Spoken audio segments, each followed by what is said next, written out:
Dumating na ang 33,000 family food packs na tulong ng United Arab Emirates o UAE para sa mga sinalanta ng Bagyong Christine. Unang nabigyan ang 1,000 pamilya sa Marikina City.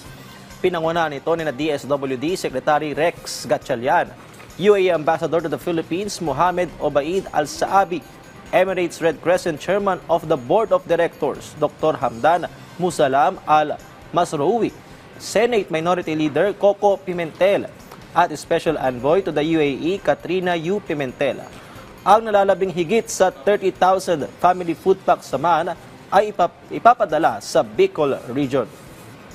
Nagpapasalamat ang DSWD at ang mga biktima sa United Arab Emirates kasi they never cease to help us. Sabi nga nung ambassador sa akin, pati itong parating na bagyo, minomonitor nila. Hindi sila magsasawa kung meron pang kailangan na tutulungan sa Leon, gagawin nila.